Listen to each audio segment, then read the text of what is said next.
Selamat pagi pendengar di seluruh Indonesia. Saya senang sekali jikalau Anda sudah bangun pagi hari ini, karena orang Kristen harus rajin, orang Kristen harus bertanggung jawab untuk keluarganya, orang Kristen juga harus bekerja lebih giat, karena kita ada tanggung jawab untuk memberitakan Injil, tanggung jawab untuk jemaat kita, dan lain sebagainya. Oleh sebab itu, orang Kristen haruslah sangat rajin. Dan mungkin ada di antara pendengar yang sedang mengantar anak pergi sekolah. Ini juga sangat bagus karena ya sebagai keluarga Kristen, anak harus sekolah dengan baik, yang rajin. Ya. Jangan sampai tidak berpendidikan. Dan orang tua harus mendukung dan mengantar anak sekolah adalah hal yang sangat indah. Dan juga mungkin ada yang di rumah mengasuh anak dan lain sebagainya. Kiranya Tuhan memberkati Anda. Marilah dimanapun Anda berada, kita sama-sama mempelajari Alkitab melalui program Through the Bible. Dan hari ini kita sampai di Injil Yohanes pasal yang ke-17. Injil Yohanes pasal yang ke-17. Ya. Dan sebelum istri saya membacakannya, mari kita berdoa terlebih dahulu. Bapa di sorga, kami akan mempelajari firman-Mu. Kami tahu Alkitab yang di tangan kami adalah firman-Mu. Oleh sebab itu, kami tahu persis bahwa Roh Kuduslah yang paling memahami semuanya, karena penulisannya dipimpinnya. Oleh sebab itu, kiranya Roh Kudus juga memimpin kami untuk memahaminya, agar kami sungguh-sungguh mengerti dan dapat menjalankannya, mengimaninya dalam hidup kami ini. Dalam nama Tuhan Yesus Kristus, kami berdoa. Amin. Oke, Lilin silakan membacanya. Ayat 1, demikianlah kata Yesus, lalu ia menengadah ke langit dan berkata, Bapa, telah tiba saatnya, permuliakanlah anakmu, supaya anakmu mempermuliakan engkau, sama seperti engkau telah memberikan kepadanya kuasa atas segala yang hidup. Demikian pula ia akan memberikan hidup yang kekal kepada semua yang telah engkau berikan kepadanya. Inilah hidup yang kekal itu, yaitu bahwa mereka mengenal engkau, satu-satunya Allah yang benar, dan mengenal Yesus Kristus yang telah engkau utus. Lalu Aku telah mempermuliakan engkau di bumi dengan jalan menyelesaikan pekerjaan yang engkau berikan kepadaku untuk melakukannya. Oleh sebab itu, ya Bapa, permuliakanlah aku padamu sendiri dengan kemuliaan yang kumiliki di hadiratmu sebelum dunia ada. Aku telah menyatakan namamu kepada semua orang yang engkau berikan kepadaku dari dunia.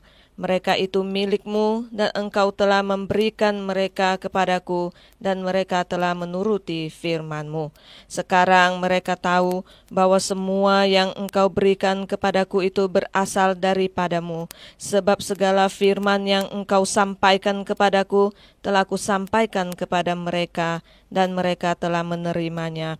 Mereka tahu benar-benar bahwa aku datang daripadamu, dan mereka percaya bahwa engkaulah yang telah mengutus aku.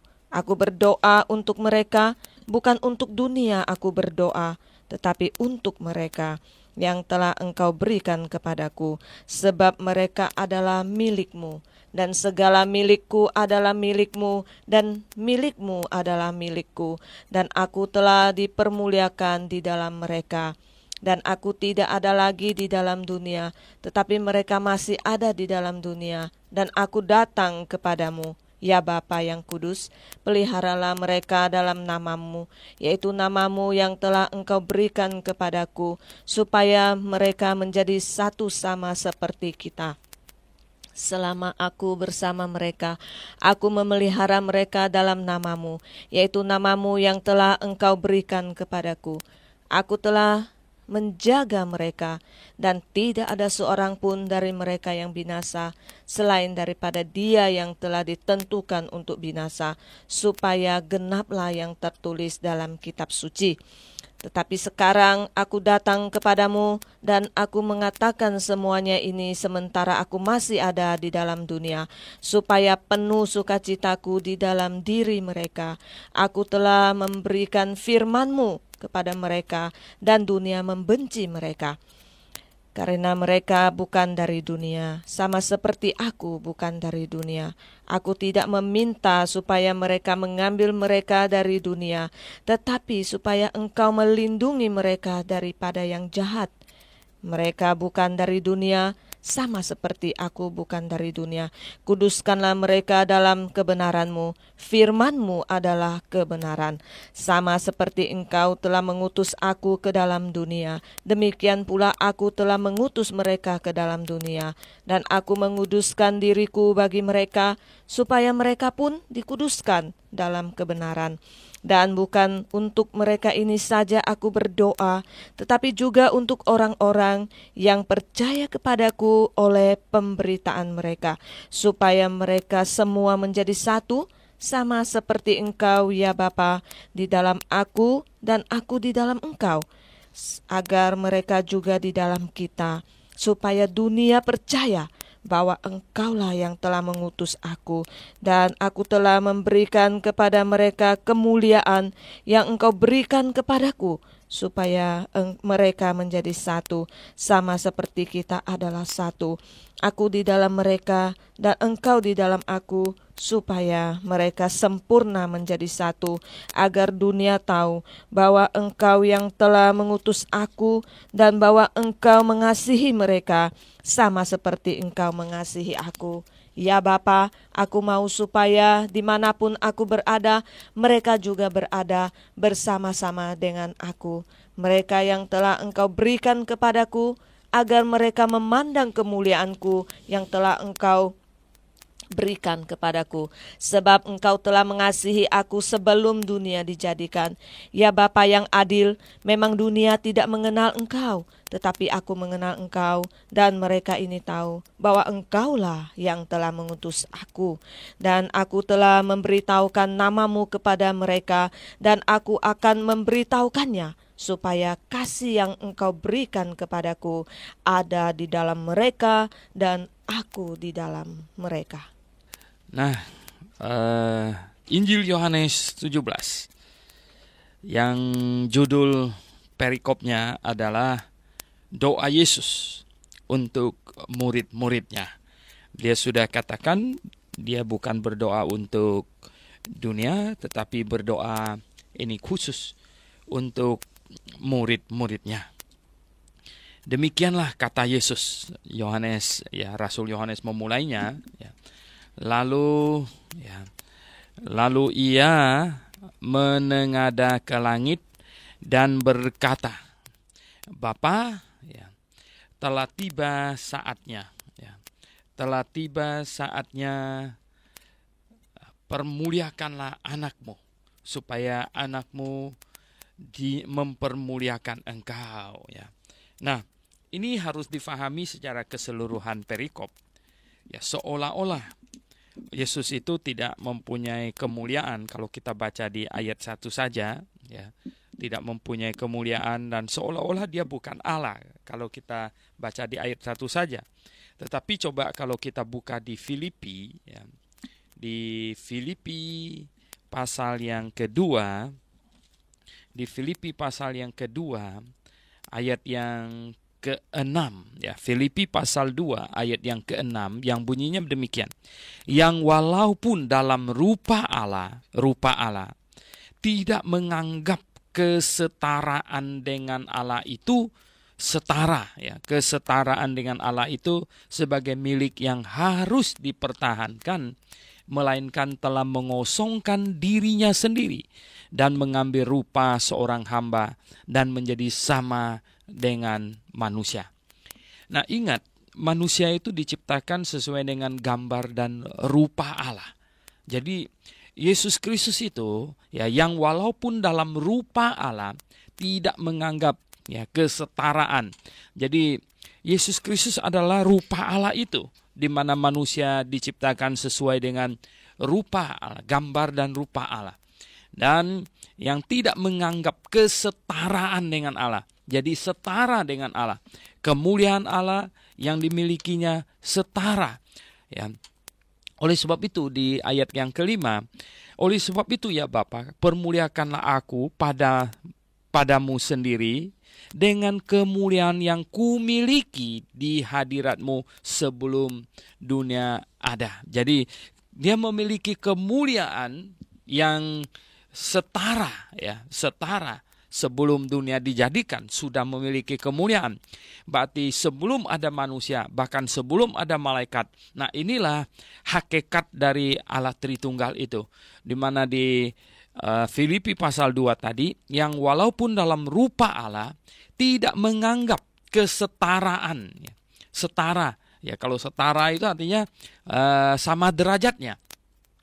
Kesetaraan dengan Allah itu sebagai milik yang harus dipertahankan, melainkan telah mengosongkan diri. Dalam bahasa aslinya itu kenosis, ya, dan telah mengosongkan diri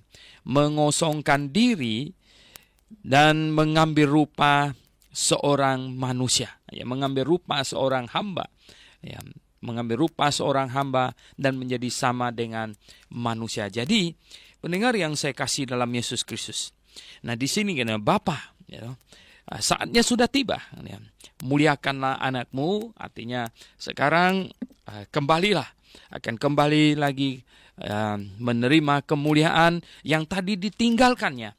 Dan dia telah mengosongkan diri, menjadi hamba, menjadi seperti manusia, bahkan bukan manusia yang terhormat, bahkan manusia yang hina.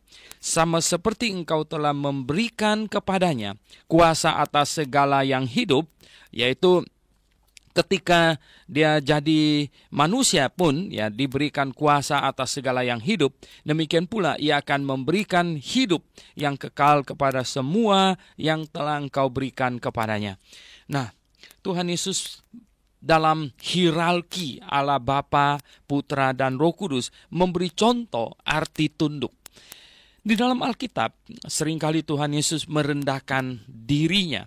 Nah, ini yang banyak kelompok menjadi kacau karena mereka tidak menafsirkan Alkitab yang didasarkan atas seluruh Alkitab, melainkan hanya sebagian Alkitab.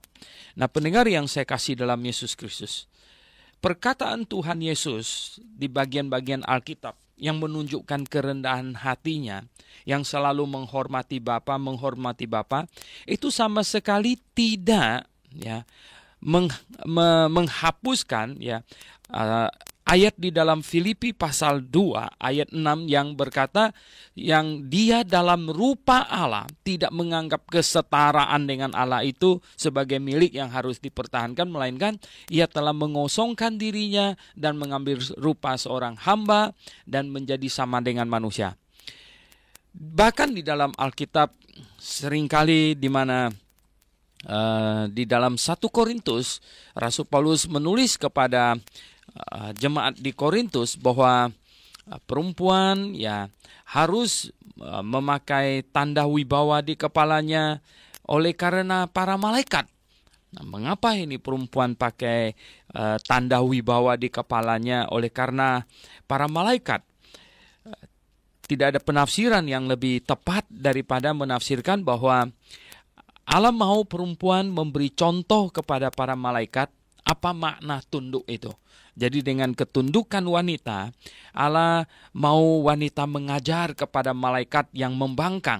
Ya, Lucifer adalah malaikat yang membangkang dan juga banyak anak buahnya itu adalah malaikat yang membangkang. Jadi ada contoh tunduk di situ. Di mana di 1 Korintus pasal 11 Rasul Paulus bahkan berkata membuat satu urutan hierarki, katanya.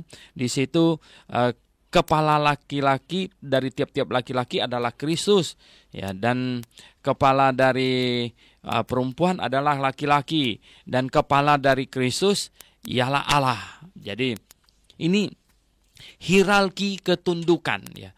Tidak berarti bahwa perempuan itu tidak setara dengan laki-laki, setara ya, sepadan, di mana di dalam kitab Kejadian ketika Allah menciptakan Hawa dikatakan dia menciptakan yang sepadan dengan Adam, sepadan dengan Adam. Nah, Yesus Kristus setara, di sini dikatakan setara, dia yang setara dengan Allah ya. Tidak mempertahankan kesetaraannya itu. Jadi di sini dikatakan sama seperti engkau memberikan kepadanya kuasa atas segala yang hidup, demikian pula ia akan memberikan hidup yang kekal kepada semua yang telah engkau berikan kepadanya. Jadi ia memiliki kuasa atas kehidupan sebagaimana dia miliki sejak dunia belum dijadikan ya. Itu diberikan kepadanya ketika dia menjadi manusia, tetap itu diberikan kepadanya. Inilah hidup yang kekal itu, yaitu bahwa mereka mengenal engkau. Nah, pendengar yang saya kasih dalam Yesus Kristus, inilah hidup yang kekal itu, yaitu hidup yang kekal itu apa? Hidup yang kekal itu mengenal ya. Mengenal engkau ya. Allah Bapa satu-satunya Allah yang benar. Mengenal Allah yang satu-satunya. Ya betul ya. Allah itu tunggal ya, dalam tiga pribadi namun dalam keesaan ya, dalam ketunggalan ya. Di sini dikatakan aku telah mempermuliakan engkau katanya, di bumi dengan jalan menyelesaikan pekerjaan yang engkau berikan kepadaku untuk melakukannya. Jadi Tuhan Yesus berkata sekarang ini adalah the end dari pelayanannya. Dia tahu waktunya sudah hampir tiba, jadi dia sebentar lagi selesai melaksanakan tugas. Dia telah melakukan semua pekerjaan yang sepatutnya dia lakukan, yang dia disuruh selesaikan. Oleh sebab itu, nah di ayat 5, ya Bapa, permuliakanlah aku padamu sendiri dengan kemuliaan yang kumiliki di hadiratmu sebelum dunia ada. Dan ini kita tadi rujuk ke Filipi pasal 2, ya, bahwa ia yang dalam rupa Allah tidak menganggap kesetaraannya dengan Allah itu sesuatu yang harus dipertahankan. Ini selaras. Jadi dia adalah setara dengan Allah dan memiliki rupa Allah. Ya, maka karena itu dia adalah Allah sendiri dan ini adalah pribadi kedua.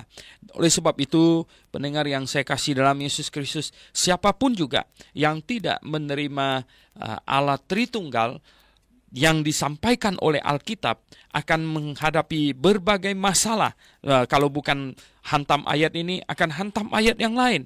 Karena terlalu sulit untuk tidak mengakui bahwa Allah dalam tiga pribadi, ya, tunggal dalam tiga pribadi. Ini sulit sekali karena dari Kejadian sampai Kitab Wahyu itu ulang-ulang, ya.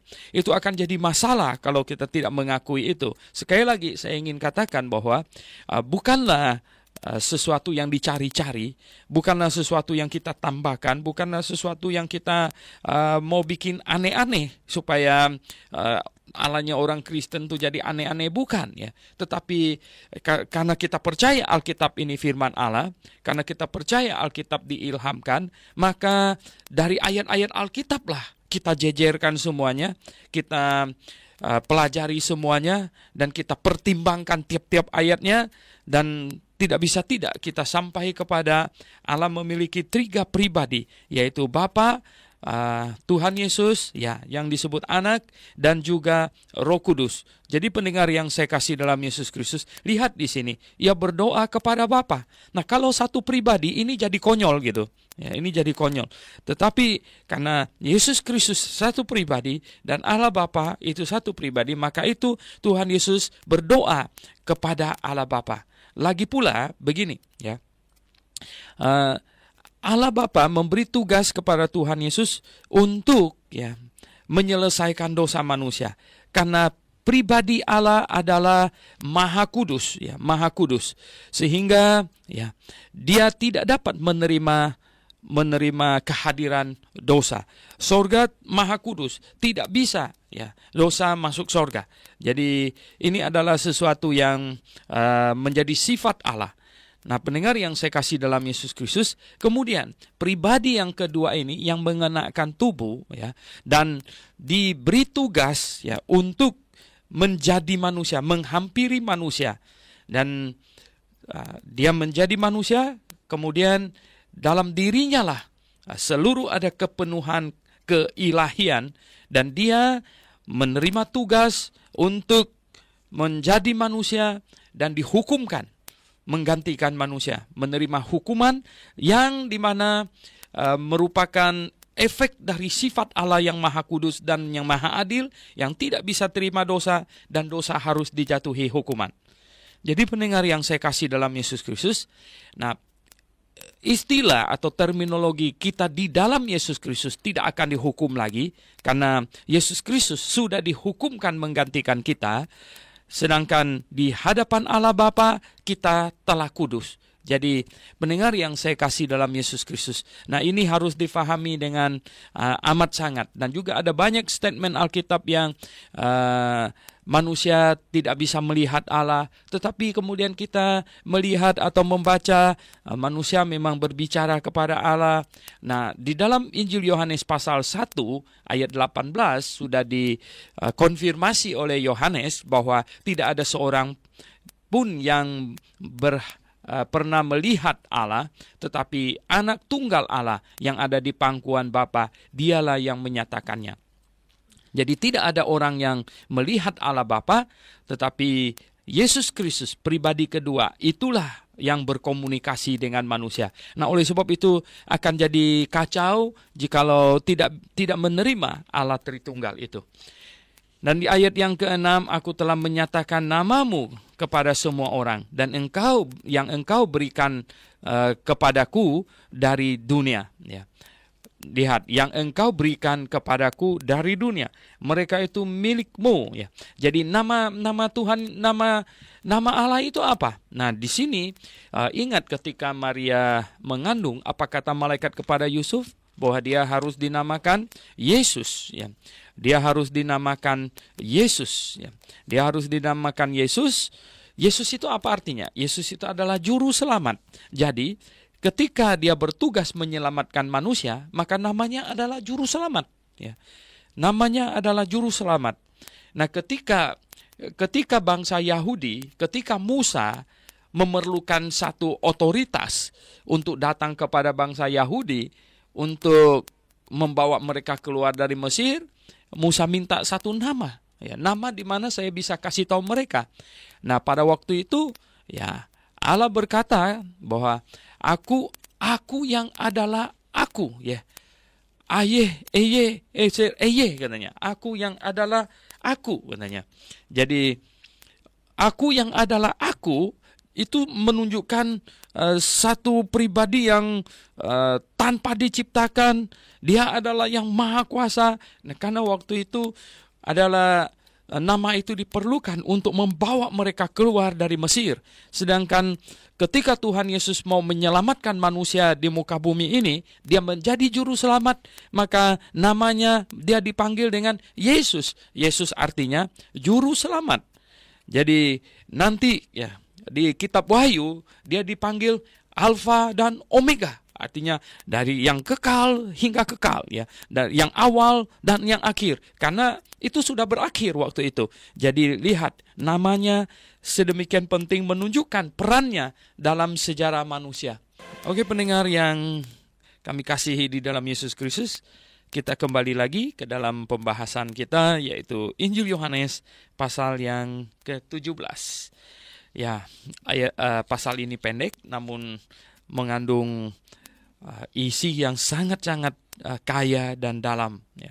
Kita lihat di ayat yang ke-6 tadi, di mana aku telah menyatakan namamu kepada semua manusia. Ya, semua orang namanya adalah Yesus. Dia juru selamat. Sekarang mereka tahu bahwa semua yang engkau berikan kepadaku itu berasal daripadamu. Ya, murid-muridnya. Dia sedang berbicara kepada murid-muridnya, tentang murid-muridnya di dalam pembicaraannya dengan Bapa. Sebab segala firman yang engkau sampaikan kepadaku telah kusampaikan kepada mereka. Jadi Tuhan Yesus selalu berkata, aku tidak berkata apa-apa, tetapi Bapa yang berkata. Ya. Jadi dia merendahkan dirinya sedemikian rupa bahwa dia hanya sekedar alat pada waktu itu. Ya. yang telah kusampaikan kepada mereka, mereka telah menerimanya. Mereka tahu benar-benar bahwa aku datang daripadamu. Dan mereka percaya bahwa engkaulah yang telah mengutus aku. Jadi murid-muridnya ini percaya.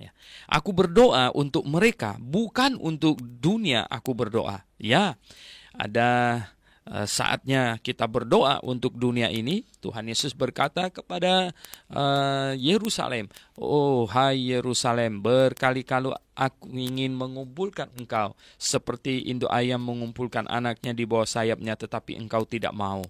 Nah, tetapi kali ini dia berdoa untuk murid-muridnya, untuk orang yang percaya kepadanya. Aku berdoa untuk mereka, bukan untuk dunia aku berdoa, tetapi untuk mereka yang telah engkau berikan kepadaku, yang telah engkau berikan kepadaku. Nah, di sini ya, berikan kepadaku ada di dalam Roma dikatakan barang siapa yang percaya maka akan diberikan, ya. Jadi berikan kepada Yesus orang-orang yang percaya kepadanya. Jadi pendengar yang saya kasih dalam Yesus Kristus, tetapi di sini juga valid untuk ditafsirkan bahwa ya, Allah di dalam kekekalan menetapkan Yesus Kristus sebagai juru selamat, ya, sebagai juru selamat, dan barang siapa yang ada di dalam dia akan dipilih untuk menjadi tiang penopang dan dasar kebenaran. Jadi kita terpilih karena kita di dalam Yesus Kristus. Tentu kita juga percaya kepada pemilihan, election, namun tidak seperti yang dipercayai oleh Calvinis yang unconditional. Kalau Calvinis percaya kepada pemilihan itu adalah unconditional. Unconditional artinya orang dipilih secara random gitu, acak ya, secara random, unconditional, tanpa kondisi. Tetapi kita percaya bahwa Allah memilih orang yang percaya kepada Yesus Kristus. Diserahkan kepada Yesus Kristus karena dia percaya kepada Yesus Kristus. Nah, sebab mereka inilah milikmu, dan segala milikku adalah milikmu, dan milikmu adalah milikku, dan aku telah dipermuliakan di dalam mereka. Ya, jadi kalau murid-murid Tuhan setia dan hidup baik, ya, Tuhan dimuliakan dalam degree tertentu, dan ya, dalam tingkat tertentu. Dan aku tidak ada lagi di dalam dunia, ya, tetapi mereka masih ada di dalam dunia, dan aku datang kepadamu. Ya, jadi Tuhan bilang bahwa dia akan berangkat, dia akan pergi, dan dia tidak ada di dunia lagi. Nanti mereka ini yang ada di dunia. Jadi murid-murid yang akan ada di dunia, dan tingkah laku semua yang dilakukan oleh murid-murid di dunia, itulah yang akan memuliakan dia, dan itulah yang akan menentukan, ya, penghormatan orang kepada sang guru. Oleh sebab itu, pendengar yang saya kasih dalam Yesus Kristus, pernyataan Tuhan Yesus ini itu sebenarnya membesarkan hati kita bahwa keberadaan kita di dunia ini, dia tidak segera membawa kita ke surga, orang-orang yang percaya kepadanya, melainkan kita masih ada di dalam dunia ini karena ada pekerjaan, ada tugas yang dia tinggalkan bagi kita, yaitu sebenarnya inti dari semua tugas pelayanan kita adalah Tuhan punya nama dijaga baik, ya. Tuhan punya nama dijaga baik. Seringkali kita memakai istilah ini mempermuliakan namamu, seperti di sini dipakai juga terminologi ini, tetapi harus dalam pengertian bukan Allah kurang mulia lalu kita mesti menambah-nambahi kemuliaannya, tetapi dia adalah Allah yang mulia. Namun kita menjaga kemuliaan itu dengan tidak mencemarkan namanya, dengan tidak menjadi muridnya yang durhaka, yang merusak namanya, maka kita telah mempermuliakan dia dengan menjaga kemuliaannya yang dia miliki itu. Nah, pendengar yang saya kasih dalam Yesus Kristus, di sini katakan kemuliaan. Kemudian di ayat yang di bawahnya, engkau berikan kepadaku supaya mereka menjadi satu sama seperti kita. Ya, jelas dalam tingkatan tertentu, ya, kita tidak seperti Allah Tritunggal yang satu, ya.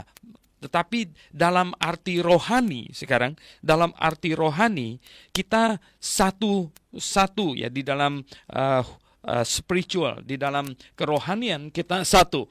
Dan dalam tingkat tertentu juga, bahkan ya, Tuhan Yesus tinggal di dalam diri kita, orang melihat kita melihat Kristus yang hidup hari ini. Ya, yaitu bukan wajah kita, tetapi yang Tuhan mau itu adalah cara hidup kita. Cara hidup kita adalah cara hidup yang diinginkan oleh Yesus Kristus, yang mencerminkan atau yang memantulkan Yesus Kristus. Jadi bukan orang melihat wajah kita lalu melihat wajah Yesus Kristus.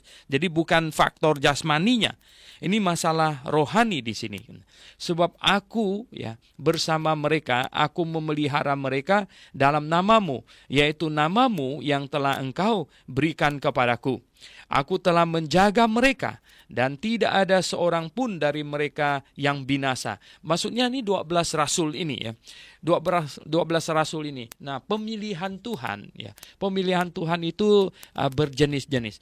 Ada orang yang dipilih untuk jadi rasul ya. Ini dipilih untuk jadi rasul. Rasul, Nabi dan Rasul itu adalah fondasi gereja. Di dalam Efesus pasal 2 ayat 19 dan 20 ya, Nabi dan Rasul itu fondasi gereja. Ya sama dengan kita pergi bangun rumah saja ya, atau kita pergi ke toko material, nah kita pilih semen ya toh.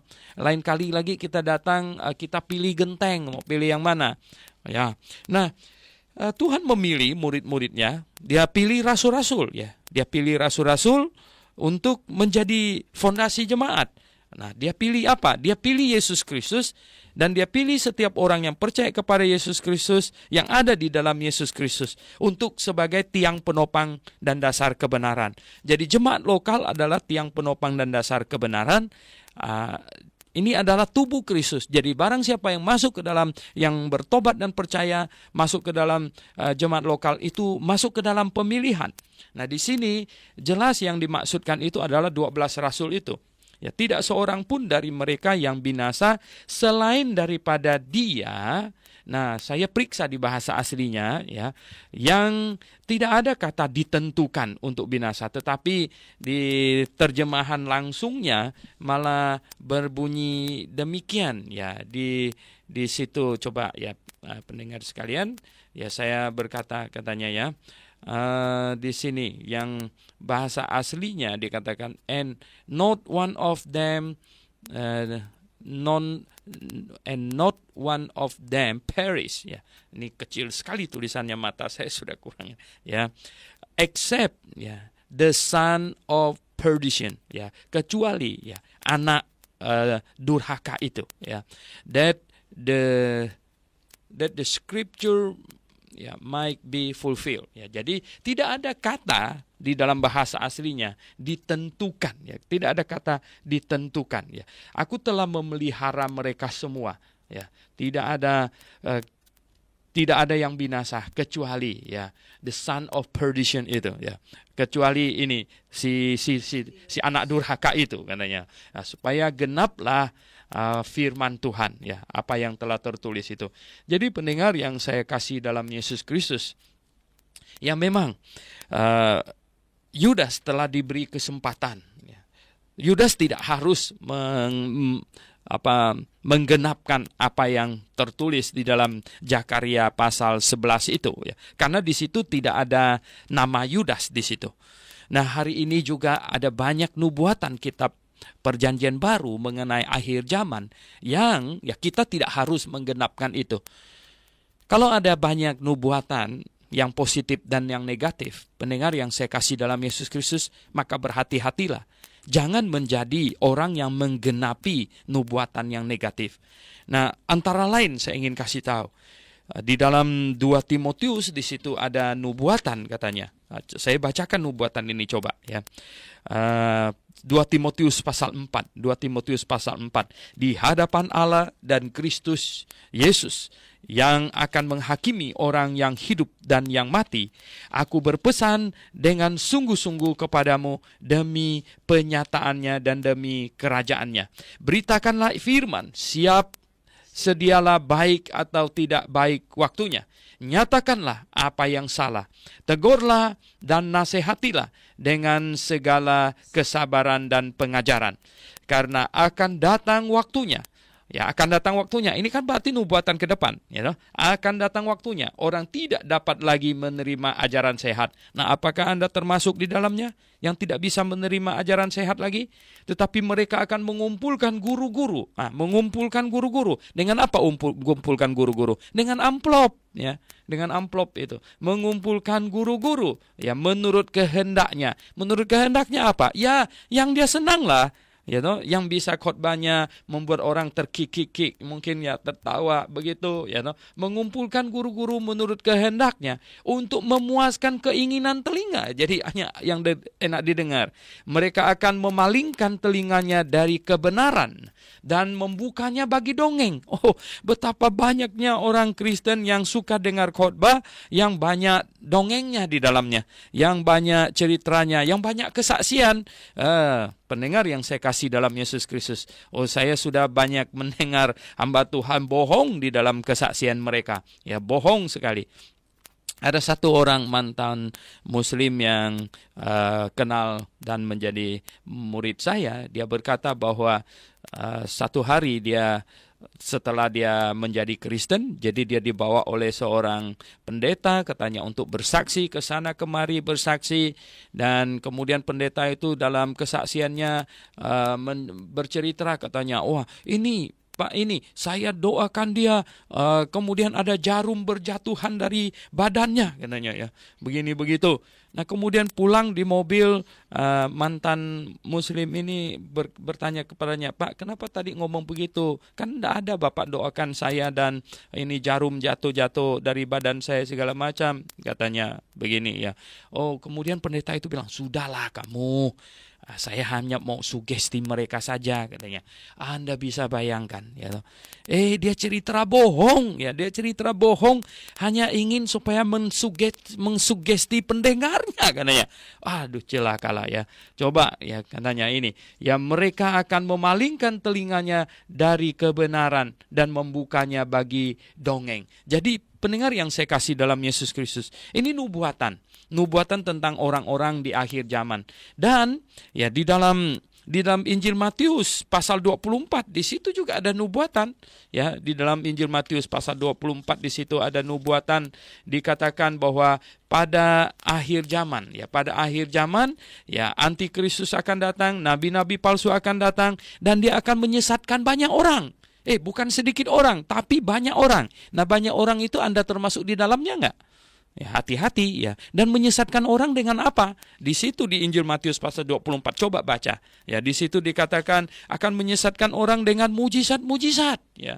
Jadi mereka akan menyesatkan orang dengan mujizat-mujizat, mengadakan tanda-tanda yang dahsyat, mujizat-mujizat. Sekiranya mungkin mereka menyesatkan orang-orang pilihan juga. Wah, dahsyat sekali, ya. Nah, kita kalau membaca ada nubuatan-nubuatan yang demikian, coba, ya, kita harus sungguh-sungguh berdoa kepada Tuhan. Tuhan, ya, tolonglah, ya, peliharalah saya, dan biarlah saya tidak termasuk ke dalam orang-orang yang menggenapkan nubuatan secara negatif. Nah, pendengar yang saya kasih dalam Yesus Kristus, di sini katanya, aku datang kepadamu, dia berkata kepada Bapa, dan aku mengatakan semuanya ini sementara aku masih ada di dalam dunia, supaya penuhlah sukacitaku di dalam diri mereka, ya. Aku telah memberikan firman-Mu, ya, kepada mereka, dan dunia membenci mereka. Ya, karena mereka bukan dari dunia, sama seperti aku bukan dari dunia. Setiap orang yang sudah dilahirkan kembali, Roh Kudus masuk ke dalam hatinya, maka dia berubah status. Sekarang dia bukan milik dunia lagi, melainkan milik Allah. Dia manusia surgawi. Jadi pendengar yang saya kasih dalam Yesus Kristus, sudahkah Anda dilahirkan kembali? Sudahkah Anda bertobat dan percaya kepada Yesus dan Roh Kudus tinggal di dalam hatimu? Ya, kalau sudah, ya, maka Anda adalah manusia surgawi, bukan manusia duniawi. Dan jikalau Anda kebetulan mendengar program ini dan Anda mau mendapatkan kepastian masuk surga, Anda silakan datang ke Grafe, ya. Anda silakan datang ke Grafe, Jalan Danau Agung 2, nomor 7, ya. Anda silakan datang. Atau Anda datang ke studio di sini. Ada yang bisa membantu Anda untuk mendapatkan kepastian masuk surga. mendapatkan jaminan dari Alkitab. Ya, akan menunjukkan kepada Anda. Nah, di sini dikatakan, aku tidak meminta supaya engkau mengambil mereka dari dunia ini. Ya, maka itulah kita tidak percaya Tuhan langsung mati, tetapi kita masih tetap hidup. Karena Tuhan tidak minta supaya Bapa mengambil kita dari dunia ini, tetapi supaya engkau melindungi mereka daripada yang jahat. Oh, puji syukur, ini satu penghiburan bahwa Tuhan Yesus berdoa supaya kita dilindungi dari yang jahat. Ya, tetapi lalu mengapakah kadang atau banyak kali bahkan di mana orang yang percaya kepada Tuhan juga mengalami yang jahat? Ya, itu diizinkan oleh Tuhan supaya nyata bagi kita dan nyata bagi semua pihak bahwa kejahatan itu memang ada. Sebab jikalau orang yang percaya kepada Tuhan tidak mengalami kejahatan sama sekali, kita tidak tahu bahwa dunia ini begitu jahat. Ya, mungkin kita tidak bisa bersaksi. Bagaimana namanya kita bersaksi? Ketika Allah menghakimi dunia ini, kita berdiri di situ harus menjadi saksi. Nah, oleh sebab itu kita mengalami semua ini. Ya, kita mengalami, nanti kita akan menjadi saksi ya atas apa yang kita lihat, bahkan atas apa yang kita alami, bahwa dunia ini jahat. Mereka bukan dari dunia, sama seperti aku bukan dari dunia. Ya, jadi mengapa mereka membenci kita? Karena mereka membenci Tuhan kita dulu. Nah, mengapa mereka membenci Tuhan kita? Padahal Tuhan kita tidak melakukan satu pun perbuatan yang salah, yang jahat, tidak. Namun mengapa? Karena dunia tidak tahan dengan pengajarannya, dengan terang yang dipancarkannya. Ya, orang berdosa tidak tahan mendengarkan firman Tuhan. Mereka dinyatakan orang berdosa, mereka marah, ya, karena firman Tuhan dengan tegas mengatakan semua manusia berdosa. Kemudian ayat 17, kuduskanlah mereka dalam kebenaran. Ya, kuduskanlah mereka dalam kebenaran. Firman-Mu adalah kebenaran. Ya, jadi Alkitab adalah kebenaran. Alkitab adalah kitab yang benar. Tidak ada salah di dalamnya. Dari Kejadian sampai Wahyu tidak ada salah di dalamnya. Anda silakan datang cari saya kalau Anda ketemu salahnya. Nah, kalau kitab yang lain Anda jangan ngomong. Ya, saya nasihatkan Anda jangan ngomong. Nanti Anda bahaya. Ya. Tapi kalau Alkitab, ya Anda silakan cari salahnya di mana. Kita tidak akan melakukan sesuatu yang jahat kepadamu. Mengapa? Karena kita begitu confident. Kita tahu Alkitab tidak ada salah. Yang ada hanyalah kesalahpahaman saja. Ya. Orang tidak mengerti, maka melihatnya salah karena dia tidak mengerti. Ya. Sama seperti engkau telah mengutus aku ke dalam dunia, demikian pula aku telah mengutus mereka ke dalam dunia. Oke, jadi sekarang murid-murid diutus, ya. Setelah kita bertobat dan percaya kepada Tuhan Yesus, kita menjadi manusia surgawi, kita menjadi milik Tuhan, dan sekarang kita tidak diangkat pulang ke surga, kita diutus ke dalam dunia ini. Artinya kita ditinggalkan tetap di dalam dunia ini untuk satu tugas, satu misi. Dan aku menguduskan diriku bagi mereka, supaya mereka pun dikuduskan dalam kebenaran. Jadi kita harus dikuduskan dalam kebenaran. Dikuduskan dalam firman-Nya adalah kebenaran. Jadi melalui firman Tuhan kita makin hari hidup makin kudus. Jadi pendengar yang saya kasih dalam Yesus Kristus, pada waktu seseorang bertobat percaya kepada Tuhan Yesus, dia mendapatkan posisi orang kudus karena posisi Yesus yang kudus diberikan kepadanya dan posisinya yang berdosa diambil alih Tuhan Yesus. Kemudian Roh yang kudus masuk ke dalam hatinya sehingga hatinya menjadi hati yang kudus. Jadi dapat dua hal yang kudus, posisi yang kudus dan hati yang kudus. Dan kita belum memiliki karakter yang kudus. Karakter kita adalah perlu dibangun supaya kita memiliki karakter yang kudus. Bagaimanakah caranya membangun karakter yang kudus? Yaitu dengan mentaati firman-Nya. Oleh sebab itu firman-Nya lah yang menguduskan kita. Dan bukan untuk mereka ini saja aku berdoa. Lihat betapa Tuhan mengasihi kita juga yang di abad 21 ini. Tetapi juga untuk orang-orang yang percaya kepadaku oleh pemberitaan mereka. Ya, termasuk saya di dalamnya. Anda juga. Mudah-mudahan itu terserah kepadamu, ya, supaya mereka semua menjadi satu. Satu artinya dalam kerohanian, sama seperti engkau ya Bapa di dalam aku dan aku di dalam engkau. Nah, Tuhan memang Tritunggal ada kesatuan yang tersendiri, tetapi di dalam hal kesatuan secara rohani itu bisa semuanya menjadi satu, ya. Di dalam aku dan aku di dalam engkau, agar mereka juga di dalam kita, supaya dunia percaya bahwa engkaulah yang telah mengutus aku, dan aku telah memberikan kepada mereka kemuliaan, ya, memberikan kepada mereka kemuliaan, ya, kemuliaan kita yang kita terima dari Tuhan Yesus pada waktu kita diselamatkan, yaitu kemuliaannya Dia, yaitu posisi kita yang kudus dan hati kita yang kudus. Nah, karakter yang kudus kita harus membangunnya dengan mentaati firman Tuhan. Dan engkau berikan kepadaku supaya mereka menjadi satu, sama seperti kita adalah satu. Sekali lagi, yang Tuhan tekankan di sini adalah kerohanian. Aku di dalam mereka dan engkau di dalam aku, supaya mereka sempurna menjadi satu. Karena Tuhan Yesus di sini sedang mengantisipasi, Dia akan kembali ke sorga, kemudian Dia akan utus Roh Kudus. Roh Kudus tinggal di dalam diri kita. Roh Kudus yang adalah pribadi Allah yang ketiga. Agar dunia tahu bahwa engkau yang telah mengutus aku, dan bahwa engkau mengasihi mereka sama seperti engkau mengasihi aku. Oh, sungguh indah sekali. Pendengar yang saya kasih dalam Yesus Kristus, ini doa Tuhan Yesus yang sangat menghiburkan kita. Ya Bapa, katanya, aku mau supaya dimanapun aku berada, mereka juga berada bersama-sama dengan aku.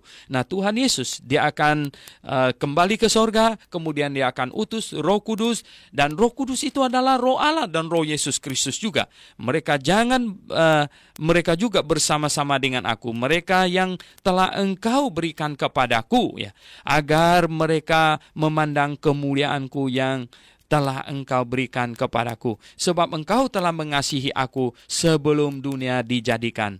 Oh, pendengar yang saya kasih dalam Yesus Kristus, lihat, ya, penekanan sebelum dunia dijadikan ini.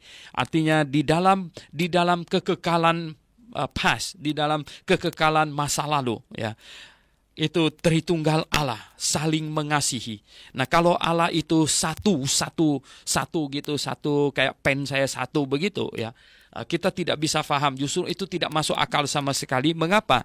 Karena di dalam kekekalan masa lalu, sebelum menciptakan malaikat, sebelum menciptakan langit dan bumi dan semua alam semesta ini, Allah satu. Dia bicara dengan siapa? Tetapi Tritunggal Allah adalah tiga pribadi sempurna Maha Kuasa yang saling mengasihi dalam kekekalan, ya, kemudian mereka berkata, marilah kita menciptakan. Nah, jadilah alam semesta yang diciptakan ini. Jadi pendengar yang saya kasih dalam Tuhan Yesus, sebelum dunia dijadikan, ya Bapa yang adil, katanya, memang dunia tidak mengenal engkau, tetapi aku mengenal engkau, dan mereka ini tahu, ya, bahwa engkaulah yang telah mengutus aku. Yang paling penting, tugasnya selesai. Ada sekelompok murid yang mengenal bahwa Dia datang dari Allah Bapa, bahwa Dia adalah Allah juga, dan aku telah memberitahukan namamu kepada mereka, dan aku akan memberitahukannya, supaya kasih yang engkau berikan kepadaku ada di dalam mereka, dan aku di dalam mereka.